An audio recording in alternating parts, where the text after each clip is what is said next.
In the summer of 1999 in Mumbai, a surgeon stood in their operating room, completely stunned.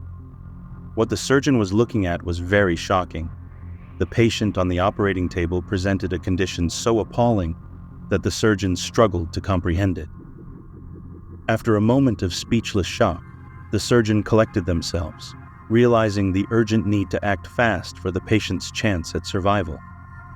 With a deep breath, they returned to the incision they had made on the patient's stomach, exploring inside until they touched something foreign, a large, solid object. With a mix of disbelief and determination, the surgeon grasped it firmly, steeling themselves for the difficult task ahead, and began the careful extraction. But before we can start with today's video, please be sure to like this video and hit that subscribe button. Alright, let's begin. On a humid summer morning in June 1999, 36-year-old Sanju Bhagat was working hard at work on a farm outside of Nagpur, a city in central India. The sun had just risen, and the air was already so hot that he found it hard to breathe. Sanju and a group of farm hands were hard at work, tending to the soybean crops. He made his way through the field, stopping to catch his breath every few steps. Sanju moved a lot slower than his co-workers because of his massive belly. For the past 15 years, Sanju had struggled beneath the weight of his ever-growing stomach. At first, when he was in his early 20s, his family had thought he was just filling out a little like all young men do when they become adults. But Sanju's stomach didn't stop growing. It kept getting bigger and bigger until it had swelled to the size of a massive watermelon. But his arms and legs stayed stick-thin. He never understood why his belly kept growing since he didn't eat much.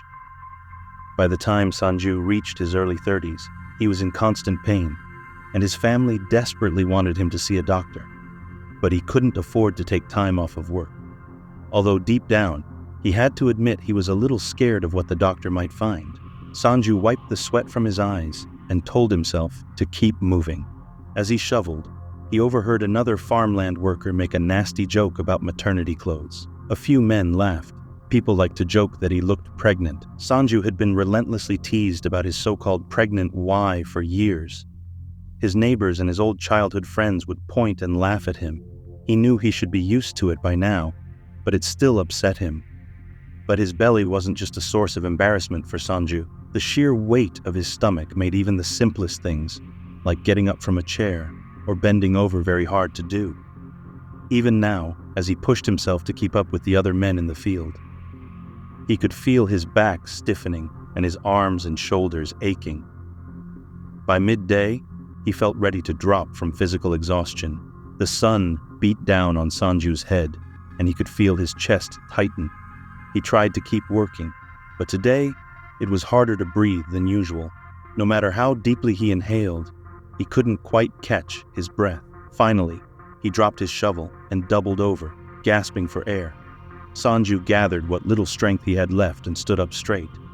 He could feel other farm workers' eyes on him as he gathered his tools and headed home.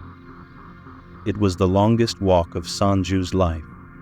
He felt humiliated and useless, but he was also afraid he could barely take a breath. By the time he got to the small home he shared with his family, he nearly fell through the front door. The last thing he remembered was falling hard on the tile floor. Sanju's mother was fixing lunch in the kitchen when she heard a noise in the front of the house. She ran into the living room and found her son collapsed on the floor. She grabbed the phone and called an ambulance, then rushed to Sanju's side and knelt down beside him. She tried to roll him over on his back so he could breathe better, but it was very difficult because of his enormous stomach. She muttered every prayer she could think of, straining her ears for the sound of a siren. And finally, in the distance, she heard it. By the time the ambulance pulled up in front of their home, Sanju was barely breathing. The paramedics quickly assessed Sanju's condition. They put an oxygen mask on him, then strapped him to a gurney and loaded him up into an ambulance. Sanju's mother wanted to go with him, but the nearest major hospital was in Mumbai, an 11-hour drive from Nagpur. All she could do was watch as the ambulance sped away with her son. Early the next morning, Dr. A.J. Mehta had just started his shift in the oncology ward at Tata Memorial Hospital. He was alerted that a new patient named Sanju Bhagat had been brought in all the way from Nagpur and that he needed to be seen right away. Dr. Mehta hurried over to Sanju's room. If someone was rushed in an ambulance from so far away, it had to be a serious emergency as soon as Dr. Mehta examined Sanju's giant swollen belly. He instructed the nurse to prepare the operating room for surgery. Dr. Mehta was a specialist in tumor removal, and he was certain that Sanju had a massive tumor in his stomach, possibly the biggest one he'd ever seen. The tumor was likely pressing against Sanju's diaphragm, which was why he couldn't breathe. And given how big it was, and Sanju's weakened condition, the tumor had to be removed immediately. While another nurse prepped Sanju for the operation, Dr. Mehta gathered his surgical team and headed to the operating room. As they sterilized their hands and put on clean scrubs, Dr. Mehta warned them that the tumor's sheer size would make this a very challenging operation. There was a risk of damaging the soft tissue in Sanju's stomach, his nerve endings, or blood vessels. In the worst case, the surgery could cause severe internal bleeding or even death. A few minutes later, Sanju was wheeled into the operating room on a gurney. Once he was under anesthesia, Dr. Mehta called for a scalpel. He placed one hand on Sanju's stomach for leverage, then he cut into Sanju's belly. After the blade broke through Sanju's skin and opened up his chest area, Dr. Mehta expected to see blood and a bright red mass of cancerous cells. Instead, gallons of thick yellowish fluid gushed from Sanju's stomach, spilling onto the floor.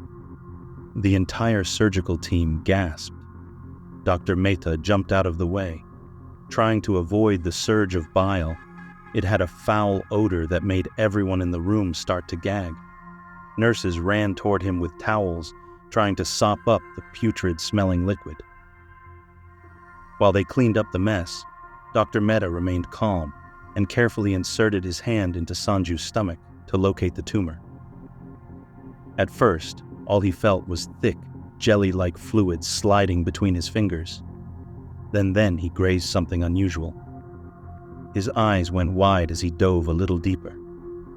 His palm wrapped around something soft, but with a brittle core. He realized this was not a tumor. Whatever was in Sanju's stomach had bones. Dr. Mehta's jaw dropped. As his hand explored the object floating in Sanju's stomach, he grabbed onto one of the tiny bones and began to slowly pull it up and out of Sanju's stomach. As he lifted the bizarre object into the air, he could hear more gasps from everyone in the room. Dr. Mehta could hardly believe his eyes. What he was looking at shouldn't be possible.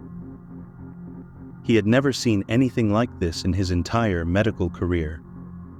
He placed it on a medical tray for analysis and turned back to Sanju. Thankfully, he had survived the operation, but Dr. Mehta couldn't help but speculate how something so strange could have gotten inside of Sanju. A few hours later, Sanju awoke in a hospital bed. His stomach was sore, but when he moved his hand to grasp his belly, he looked down in shock. The giant lump was gone. He ran his hand over his flat stomach. He hadn't seen it like this in almost 20 years. He took a deep breath and smiled as he felt his chest expand. He couldn't believe he could breathe again without any pain.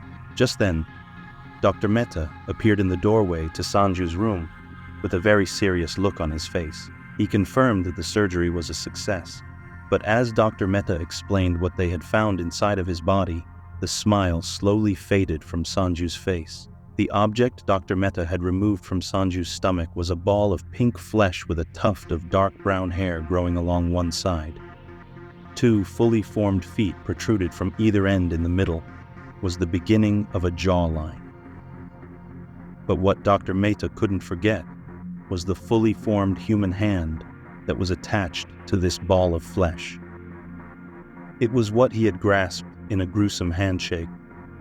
When he lowered his hand into Sanju's stomach, the hand had fingernails protruding from it. The nails were so overgrown they almost looked like tiny claws. A grayish-yellow tube grew out of the center of the fleshy mass, connecting it to Sanju's stomach. Dr. Mehta told Sanju that the surgical staff had witnessed one of the rarest medical conditions on Earth. In a way, Sanju had been pregnant. Not for the 16 years that his belly was protruding, but since before he was even born. The hairy mutated lump he had removed was Sanju's twin. Sanju was a victim of an incredibly rare condition called fetus in fetu, which means fetus in fetus. When Sanju and his twin were first conceived, they started out as identical twins, which is when a single fertilized egg splits into two embryos. But something went wrong during that division, and the cells that became Sanju's twin latched onto his embryo. As Sanju developed, his body formed around the twin cells, which in turn fed off his bloodstream. This twin did not have a functional brain or heart, so it wasn't alive in the traditional sense. But as Sanju grew, so did his twin. It fed on the contents of Sanju's stomach, like a parasite, using the yellowish tube as an umbilical cord. If Dr. Mehta hadn't eventually removed it from Sanju's stomach, it would have gotten so big that it would have killed Sanju. Sanju recovered physically from the surgery in just a few weeks, but when he returned to Nagpur, he was upset to find that his neighbors still made fun of him. Word had spread in the news about what had been inside of his stomach instead of calling him pregnant. Now, he was the man who gave birth to his brother.